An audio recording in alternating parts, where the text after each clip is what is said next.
Major funding for KPBS Evening Edition has been made possible in part by Bill Howe Family of Companies, providing San Diego with plumbing, heating, air, restoration, and flood services for over 45 years. Call 1-800-BILL-HOWE or visit billhowe.com.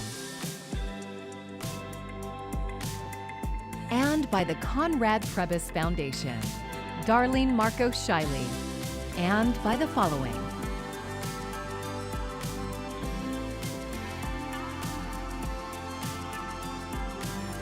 And by viewers like you.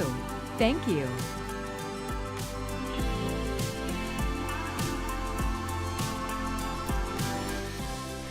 Thank you for joining us. I'm Maya Trabulsi. It's sat empty since being damaged by heavy rain in 2024, but the Golden Hall site at downtown Civic Center Plaza may be headed toward a bright future. KPBS reporter John Carroll says a new vision for the area has some major support.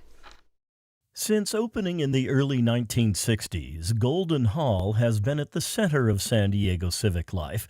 It's been an entertainment venue, and for a short time was a basketball arena for the ill-fated San Diego Conquistadors in the now-defunct American Basketball Association. I want to thank you so much for being part of our analysis panel. Of course, it served for years as kind of an election central location for San Diego media covering elections. Its last role was as a homeless shelter before being damaged by rain in 2024. So today, we are reimagining how this property can better serve this community, expanding access to education, creating opportunity for young people, supporting our thriving downtown, and strengthening arts and culture.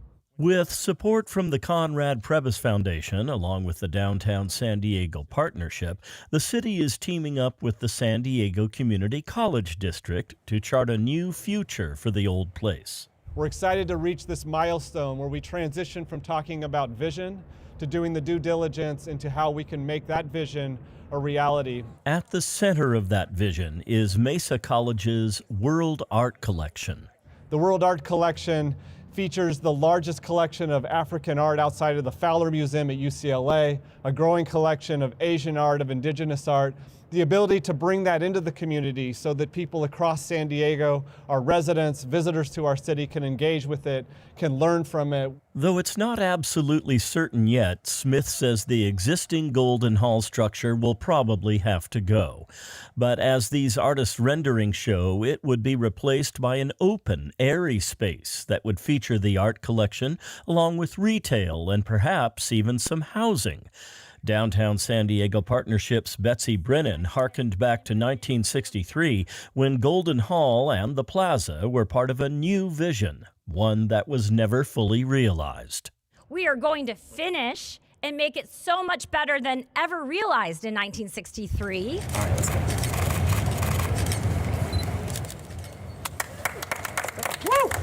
The big moment this morning came at the end of everyone's remarks, the signing of a memorandum of understanding between the city and the Community College District. The final okay on whatever plan emerges will come from the San Diego City Council. Chancellor Smith says if all goes well, if all the funding comes into place, the transformation of Civic Center Plaza could be complete by 2030 or 31. In downtown San Diego, John Carroll, KPBS News. The June 2nd primary election is less than a month away. Voters have already received their ballots in the mail, and KPBS News is ramping up our coverage. The KPBS Voter Hub is being updated daily with fresh content. We have information on local and statewide races in an easy-to-navigate format. You can check your registration status before the May 18th deadline. We also have a Spanish version with all of the same information. You can find links to the Voter Hub on our homepage or go to kpbs.org/vote.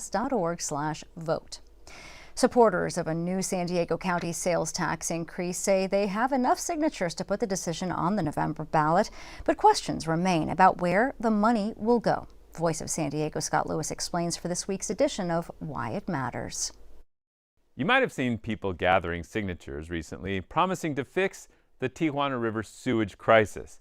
Their petition was for a half-cent sales tax increase for the county of San Diego. But if you ask them what exactly it would do to solve the biggest environmental problem that has plagued San Diego for more than 40 years, they wouldn't be able to say.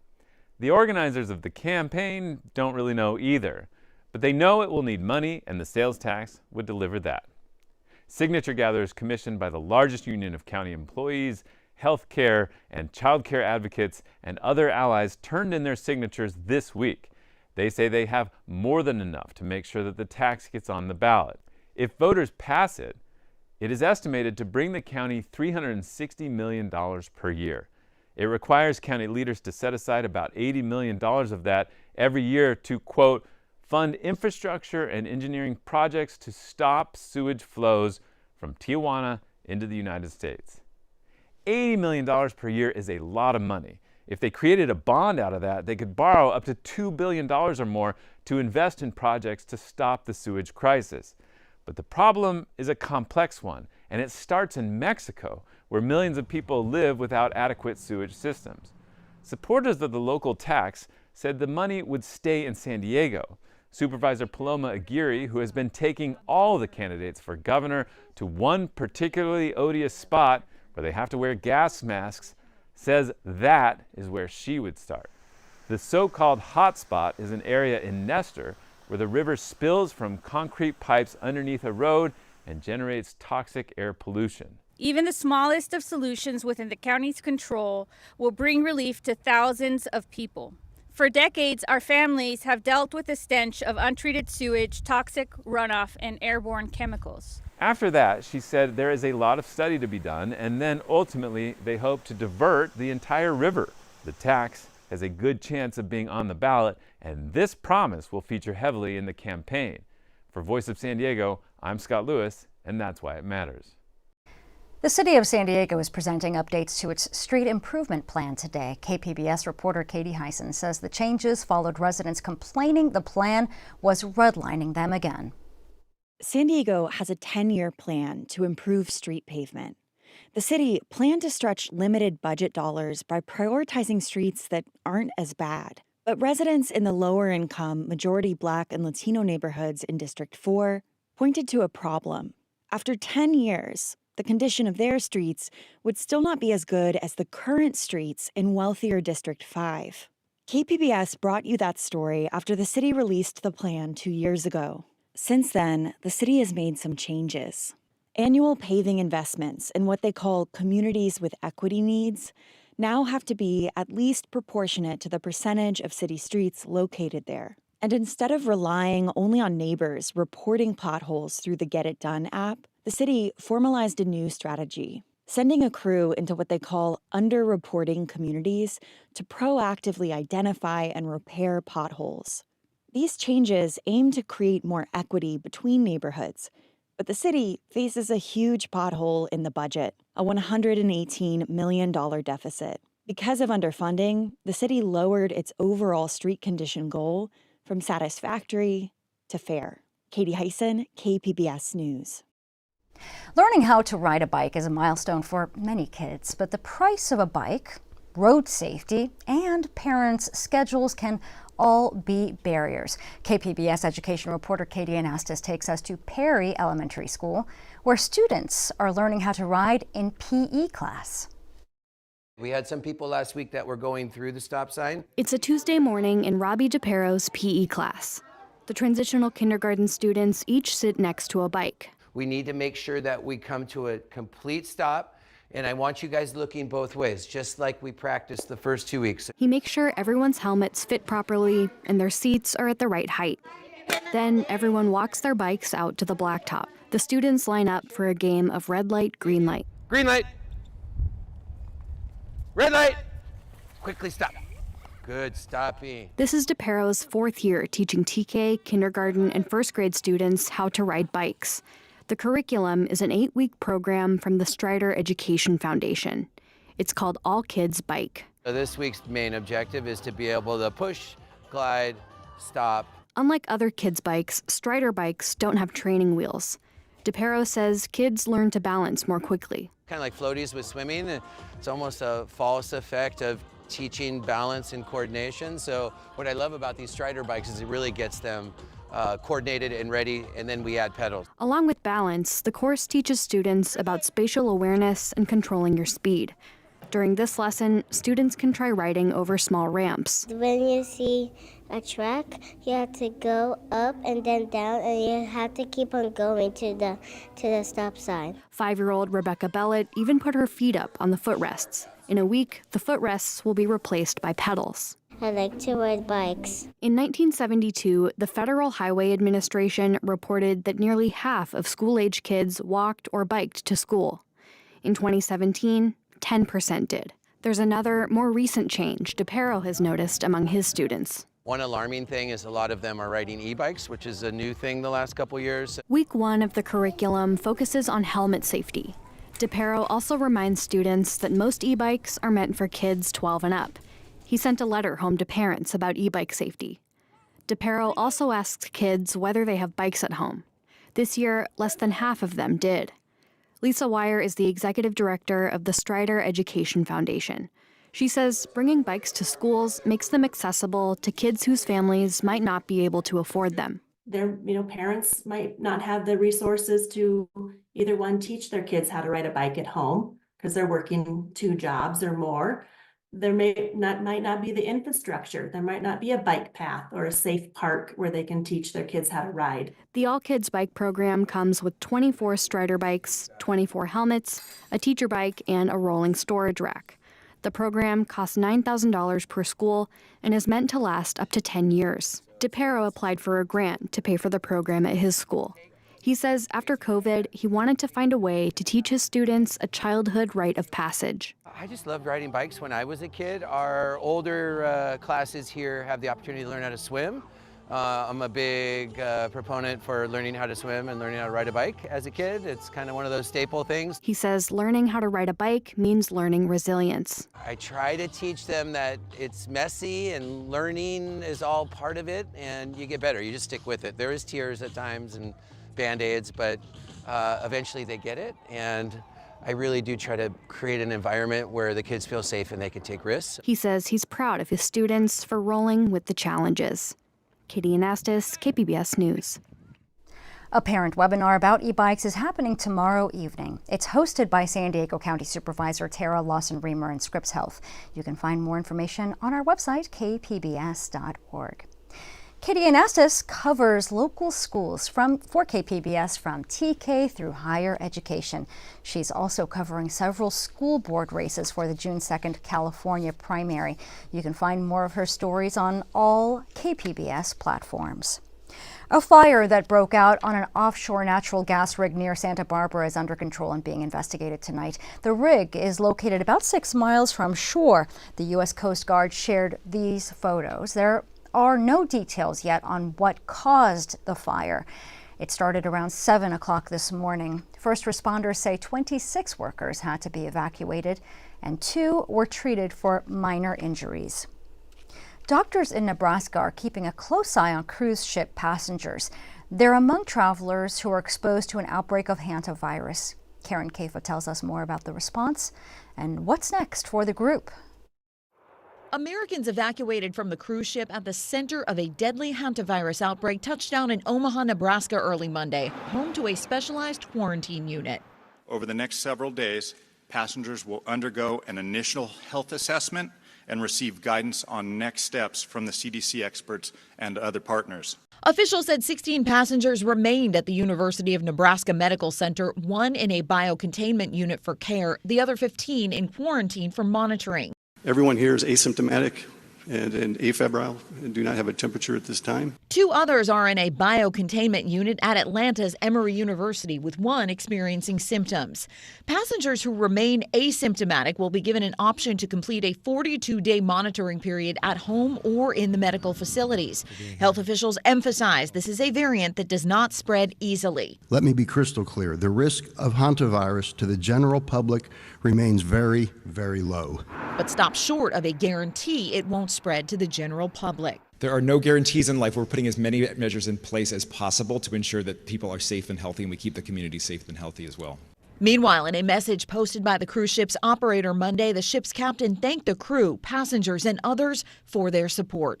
What moved me the most was your patience, your discipline, and also kindness kindness that you show to each other. At least 3 people have died from the current outbreak, according to the World Health Organization. In Washington, Karen Kafa, KPBS News. It's been a hot time, no doubt about that, but the good news is these heat alerts, like the heat advisory from Temecula north to Riverside and the extreme heat warning over the interior deserts, they will be ending at 8 p.m. this evening, and the core of the heat will be shifting away to the east, so that's some good news, a little more comfortable in the midweek. Tonight we'll get down to around 61 in San Diego and Oceanside, 60 in Chula Vista, 53 into Ramona, and in a little bit we'll take a look at the reservoir levels in that extended forecast. I'm Jeff Bennett. Tonight on the NewsHour, President Trump says the ceasefire between the U.S. and Iran is on, quote, life support. That's at 7 after Evening Edition on KPBS. It's been 32 years since the United States hosted the World Cup, and now we're just 30 days from the event's return.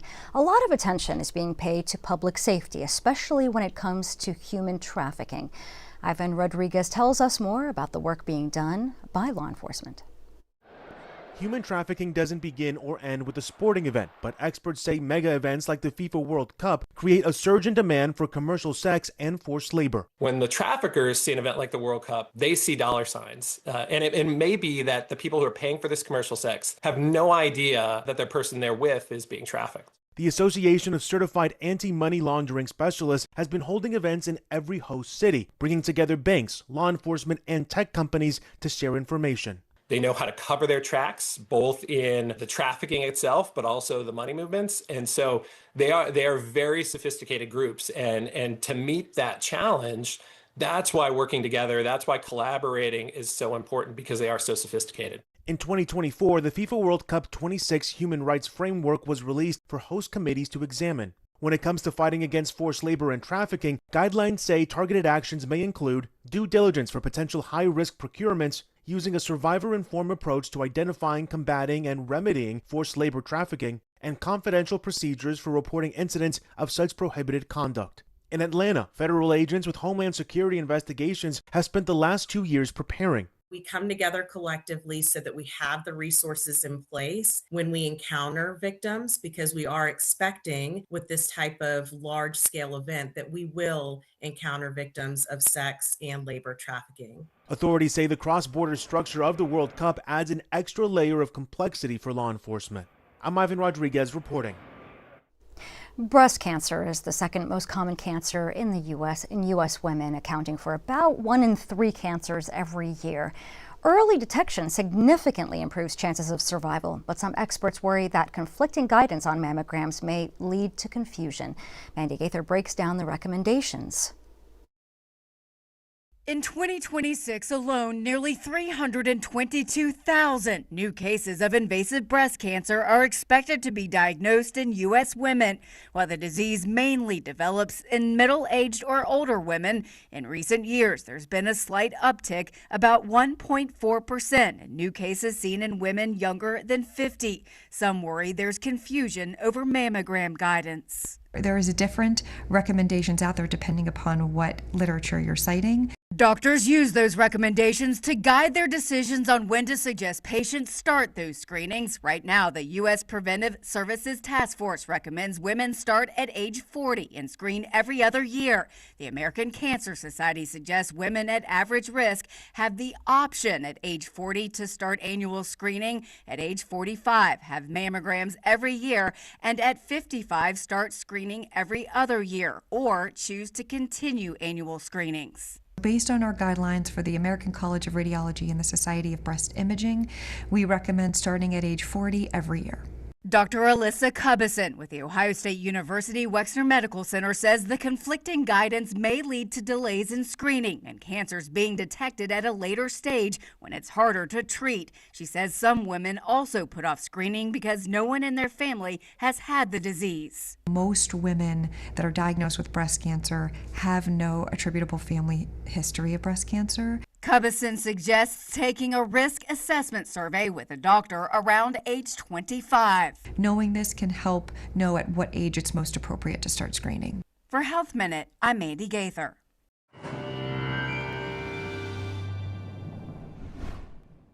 Well, the good news is that the core of the heat is gradually drifting east across the Rockies and into the plains away from us, so the heat will gradually ease. We'll be a little bit breezy Tuesday and Wednesday, but much more comfortable at midweek. And the reservoirs, by the way, are looking pretty good into the dry season. We'll take a look at those California reservoirs coming up.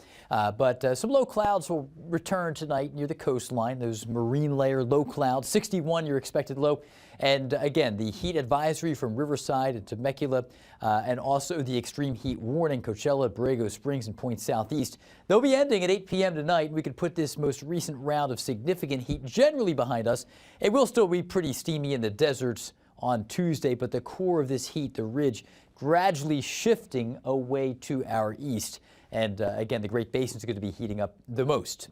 Tuesday, still hot in the interior, but we're intentionally not filling in the coastal areas in red as, again, the heat's easing a bit. So here we are, 69 for your high in Chula Vista and San Diego, certainly cooler than we had been, 72 into Escondido, 76 Ramona, not as warm. 98 in Borrego Springs, back to the double digits. That's an improvement compared to where we had been. And then Wednesday, we look good. You can see some showers way to the north and also some thunderstorms into parts of Utah.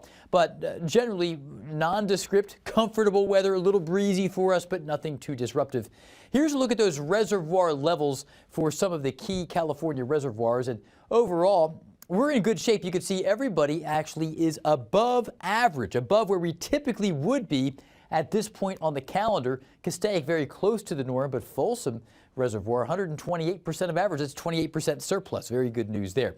As we look at the coastal forecast, you can see we're dealing with temps back in the low to mid 70s over the next 5 days, and nothing too disruptive out there. It will be a little bit breezier in the interior Tuesday and Wednesday. Temps in the low to mid 70s. We'll be back in the upper 70s on Saturday. Into the mountains we go. Here you can see a little warm Tuesday. The core of the ridge still sliding east, cooler than Wednesday. And then we're going to be bouncing close to 60 Thursday, Friday. We will turn a bit warmer on Saturday. And in the deserts, here's the theme. Upper 90s, I should say, Tuesday, but we're back at double digits.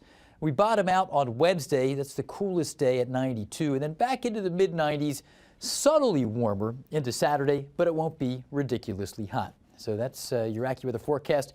I'm AccuWeather meteorologist Jeff Cornish for KPBS News.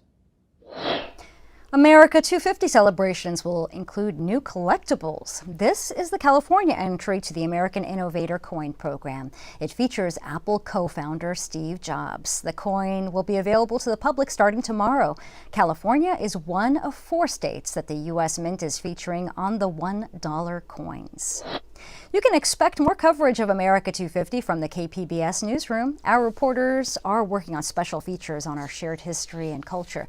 Some of them are already available, including Andrew Dyer's recent series on San Diego's military history. There's more to come on all KPBS platforms. Fin whales, blue whales, and other marine mammals make sounds that humans can't hear. At UC San Diego, scientists and musicians are coming together to help us listen in an immersive concert. The work is called The Inaudible Ocean. KPBS environment reporter Tammy Murga attended a rehearsal today.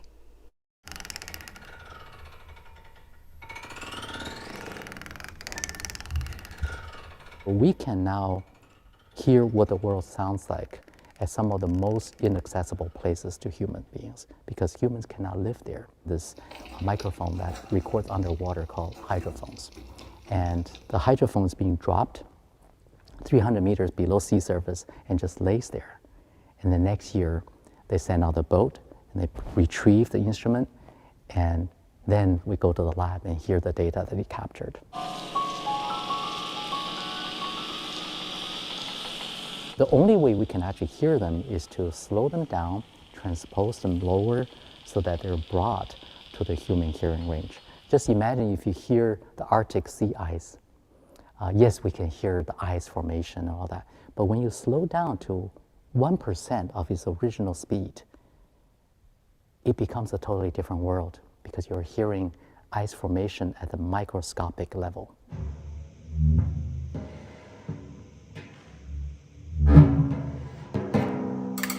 We do something other than just playing some music in a concert hall. And I think that's behind everything that we're trying to do here, is to find a new importance of sound. Camilo is hearing me play Steiner's whales or narwhals, and he came up with this incredible solution. What if he just use a pair of chopsticks on the surface of the timpani and make all these different interesting sounds that are inspired by the clicks of these whales.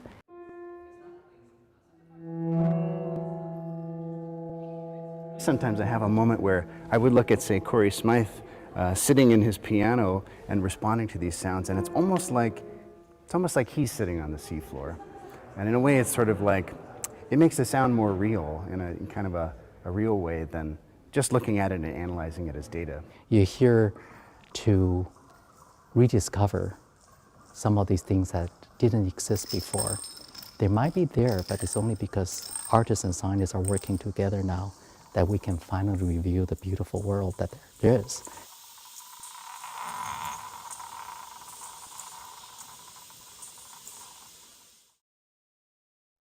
It's amazing music in unexpected places. And KPBS reporter Tammy Murga and video journalist Mikey Damron produced that story. The Inaudible Ocean premieres on May 20th at Conrad Prebys Concert Hall.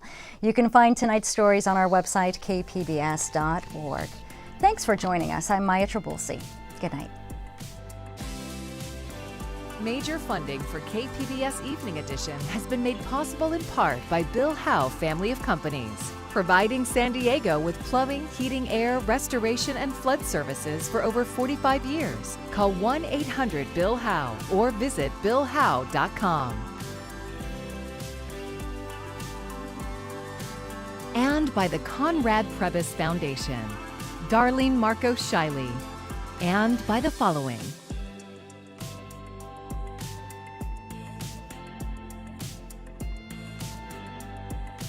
and by viewers like you. Thank you.